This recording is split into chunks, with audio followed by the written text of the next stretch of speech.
Justru setelah keadaan menjadi tenang, maka orang-orang di Padepokan Sanggondaru dapat melihat dengan jelas hubungan dari peristiwa-peristiwa yang susul-menyusul terjadi. Serigala putih dan gambar serigala dengan mulut menganga itu ternyata telah berusaha melepaskan dendamnya. Namun yang terjadi adalah sebaliknya. Aku tidak sampai hati membinasakan mereka yang telah menyerah, berkata Mpu Sanggondaru kepada orang-orangnya.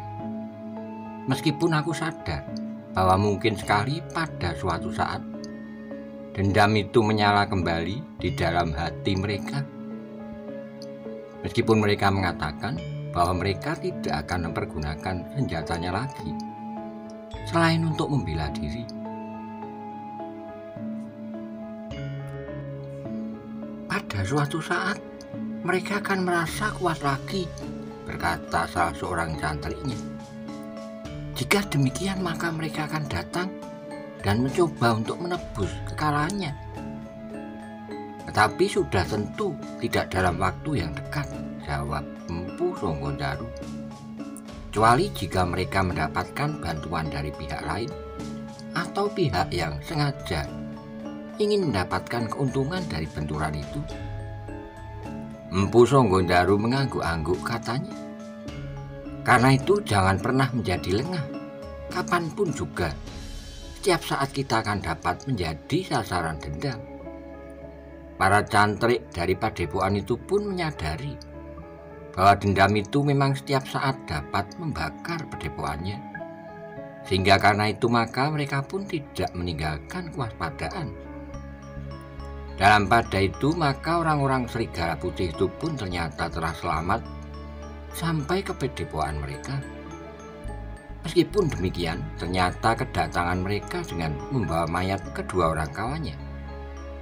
Bahkan salah seorang dari keduanya yang terbunuh itu adalah pemimpin mereka, telah membuat seisi padepokan itu menjadi cemas dan marah.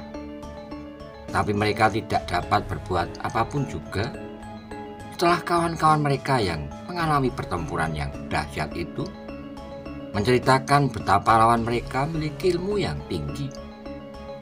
Apakah kalian berkata sebenarnya? Bertanya salah seorang dari mereka yang tinggal di Padepokan sehingga tidak dapat melihat sendiri apa yang telah terjadi. Kau sangka bahwa kami ini sekelompok pengecut? Kami menyadari bahwa kami adalah orang-orang terbaik dari Padepokan ini. Apa yang kami katakan tentu dapat kalian bayangkan. Jika kalian yang mengalaminya, maka kalian tentu akan mati membeku di tempat.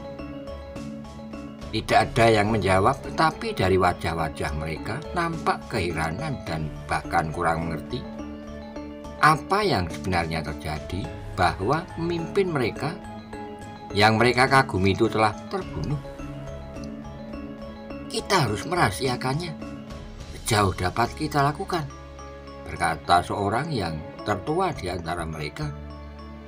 Yang lain menyadari bahwa kematian itu akan dapat berakibat buruk bagi padepokan mereka. Karena itu salah seorang dari mereka berkata, orang-orang dari gerombolan Macan Kumbang tentu akan memanfaatkan kematian ini, dan itu berarti bencana. Kita jangan terlampau terpengaruh oleh kematian satu atau dua orang dari antara kami. Jumlah kami masih cukup banyak untuk menghadapi orang-orang Macan Kumbang. Tapi jangan ingkar akan kenyataan yang kita hadapi.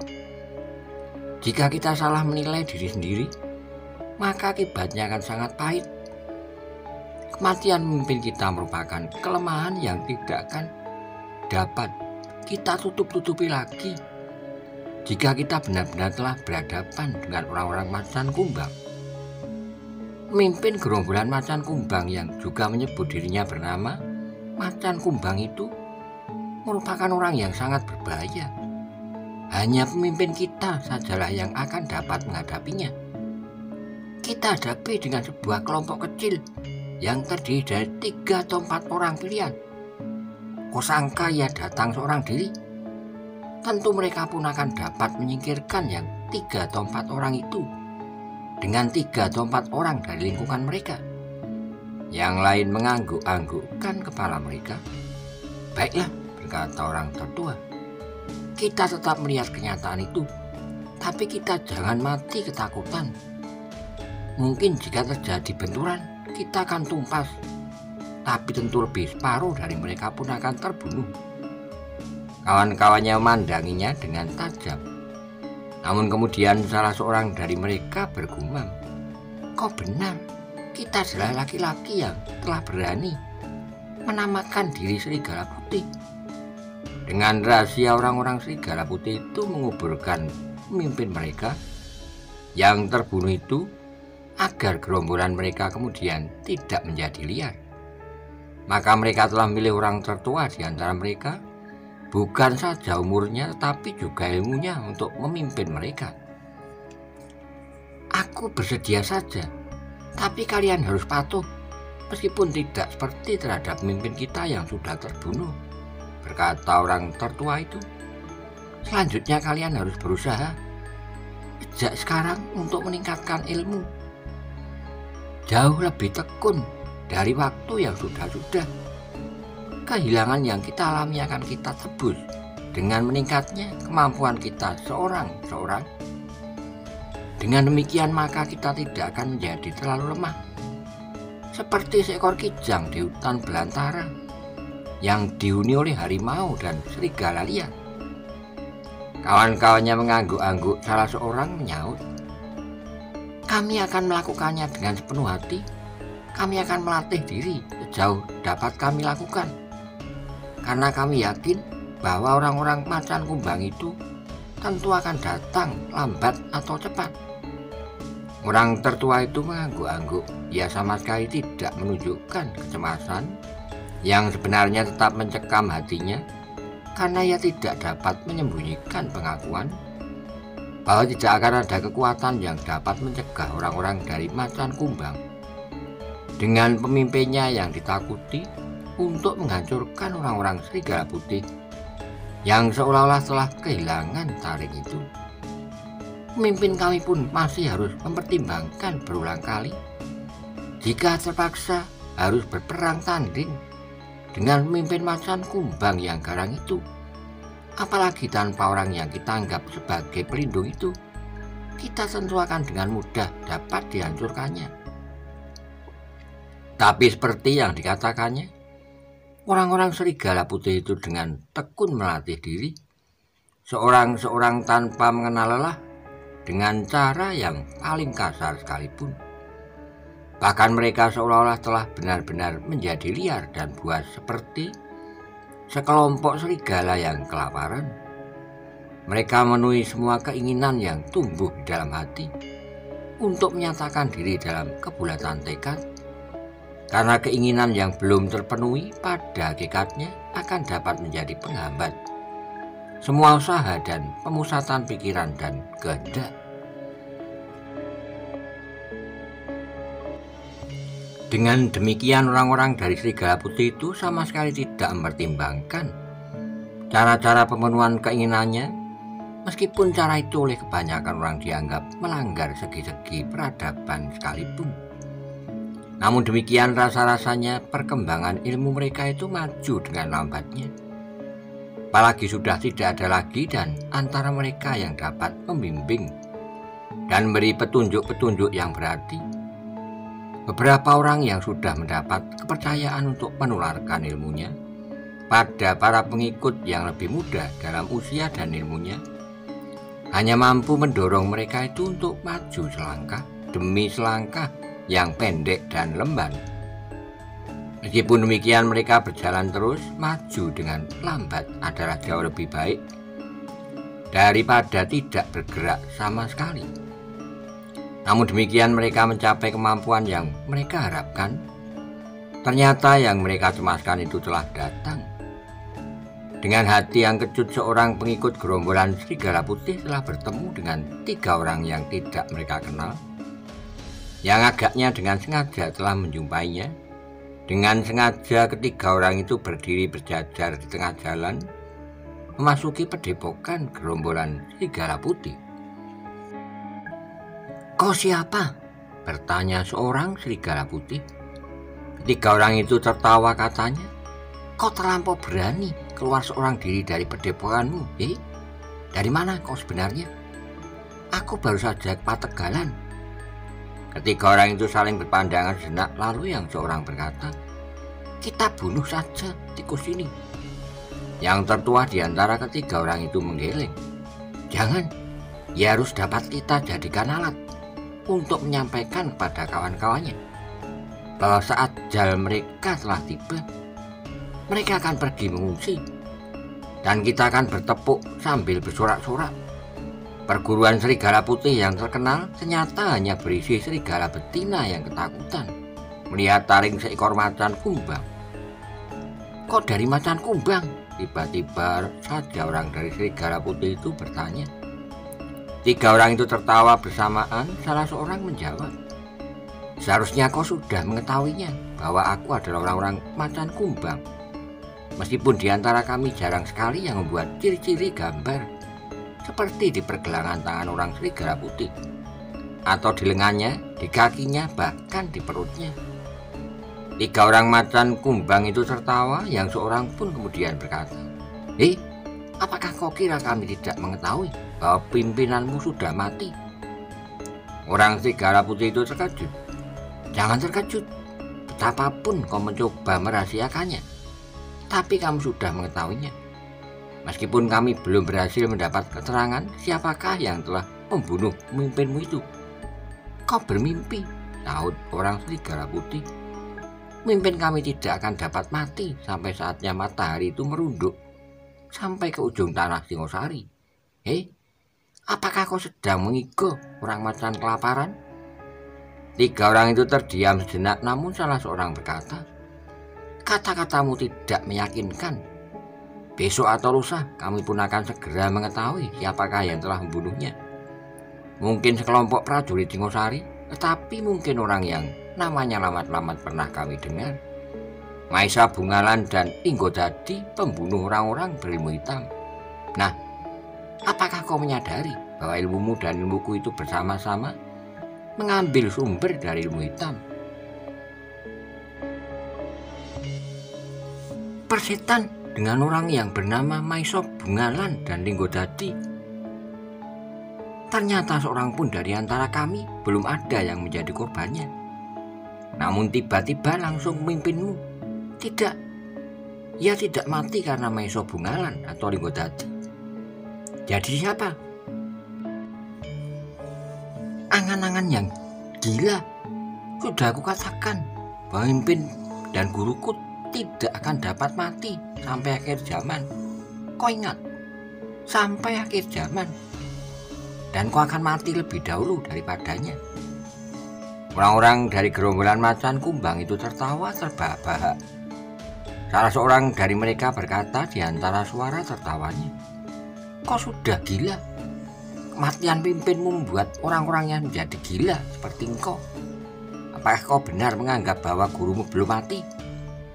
Pertanyaan itu cukup membingungkan, tetapi ia masih tetap menjawab, "Ya, aku menganggap bahwa pemimpinku masih belum mati." "Jangan hiraukan kata-katanya, sebaiknya orang itu dibunuh saja. Biarlah orang-orang serigala putih marah. Jika benar mimpinya masih hidup, biarlah ia datang ke padepokan kami untuk menuntut balas." Orang dari gerombolan serigala putih itu menjadi berdebar. Jika ketiga orang itu benar-benar akan membunuhnya, maka sudah tentu ia tidak akan dapat melawan. Tapi lebih baik baginya bahwa salah seorang dari mereka mati daripada menyerahkan lehernya untuk dijerat dan diseret sepanjang jalan. Tapi ternyata salah seorang dari ketiga orang itu mencegahnya, katanya, "Biarkan, ia hidup, biarlah ia bercerita kepada kawannya bahwa gerombolan serigala putih di mata orang-orang macan kumbang sudah tidak berarti lagi. Mereka adalah gerombolan orang yang perlu dikasihani dan dilindungi." "Gila!" teriak orang dari gerombolan serigala putih. "Aku akan dapat membunuh kalian bertiga." Orang yang mencegah untuk membunuhnya tertawa berkepanjangan, katanya, "Ternyata kau masih mempunyai harga diri, tapi kami tidak akan merubah putusan ini. kau kami beri kesempatan untuk tetap hidup. Dengan demikian kau harus berterima kasih kepada kami bahwa nyawamu yang sebenarnya tergantung di tangan kami itu tidak kami renggut dari tubuhmu. Persetan, kalian akan menyesal bahwa kalian tidak membunuhku sekarang. Orang dari gerombolan macan kumbang itu masih tertawa. Pulanglah, jangan merajuk. Katakan kepada orang-orangmu yang ingin tetap hidup supaya meninggalkan pedeboannya dan mengungsi kemana saja yang mereka kehendaki. Tapi jika kalian jantan, tunggulah kehadiran kami bersama kawan-kawan kami. Kami akan datang untuk menumpas kalian meskipun kau tetap berkeras bahwa pemimpinmu masih tetap hidup sampai sekarang. Orang dari gerombolan serigala putih itu menggertakkan giginya, tapi ia tidak dapat berbuat apapun juga ketika orang-orang gerombolan macan kumbang itu dengan penuh hinaan meninggalkannya. Orang dari gerombolan serigala putih itu termangu-mangu, namun kemudian ia pun melangkah dengan hati yang berdebar-debar. Tentu ketiga orang itu tidak hanya sekedar mengancam, mereka tentu akan melakukannya. Ketika ia sampai di pedeboannya, maka ia pun segera melaporkan apa yang baru saja dialaminya pada orang yang untuk sementara dianggap sebagai pemimpinnya. Orang tertua itu pun mengerutkan keringnya dengan suara yang dalam. Ia berkata, dugaan kita benar. Mereka pada suatu saat tentu akan mengetahuinya dan akan datang ke pedeboan ini. Siapakah yang telah membocorkan rahasia ini? Bertanya salah seorang dari mereka. Kita tidak usah mencari-cari, dengan demikian tentu akan timbul kecurigaan di antara kita masing-masing. Yang penting sekarang bagaimana kita menghadapi mereka. Orang-orang dari gerombolan serigala putih itu menjadi tegang. Kehadiran orang-orang macan kumbang dapat menghancurkan mereka sama sekali, sehingga apa yang telah mereka bangunkan selama itu akan lenyap begitu saja. Ternyata pemimpin kita salah hitung. Pemburu yang memakai pakaian kulit harimau itu memiliki ilmu yang tidak ada taranya. Sekarang ternyata kita mengalami akibat yang parah. Dengan tidak langsung kita sudah mengumpankan diri kita ke mulut gerombolan harimau liar itu. Yang lain mengangguk-angguk, tetapi semuanya itu sudah terjadi, sehingga tidak akan ada lagi gunanya untuk disesali. Ada beberapa kemungkinan, orang tertua itu berkata. Jika kita ingin menyelamatkan diri untuk sementara, kita masih mempunyai waktu. Kita dapat meninggalkan pedeboan ini, tapi dengan janji di dalam hati bahwa kita akan kembali pada saat yang tepat. Dan kemungkinan yang lain adalah kita melawan sampai orang terakhir. Jika kita memilih yang kedua, maka kita akan melepaskan perempuan dari lingkungan pedeboan ini bersama anak-anak. Mereka sama sekali tidak akan berarti dalam pertempuran semacam itu. Biarlah mereka mencari jalan hidup mereka masing-masing. Mengapa kita harus memikirkan mereka? Bagi kita apapun yang akan terjadi atas mereka tidak akan berarti apa-apa. Perempuan-perempuan itu hanya akan membebani kita dengan berbagai macam kesulitan. Bukan mereka, tapi anak keturunan kita harus diselamatkan. Itulah tugas mereka. Perempuan-perempuan itu harus dapat menyelamatkan anak-anak, terutama anak-anak laki-laki, sehingga kelak mereka akan dapat mengambil kembali pedeboan ini. Jangan hiraukan sekarang, yang penting apakah kita akan melawan atau melarikan diri untuk sementara. Orang tertua dari gerombolan serigala putih itu pun kemudian berkata, kita akan tetap tinggal di sini. Bagaimana pendapat kalian? Kawan-kawannya pun nampak berpikir sejenak. Ada keraguan-raguan di dalam hati masing-masing. Bagian benar-benar menjadi cemas, namun sebagian yang lain lagi ingin mempertimbangkan kemungkinan itu dengan nalar.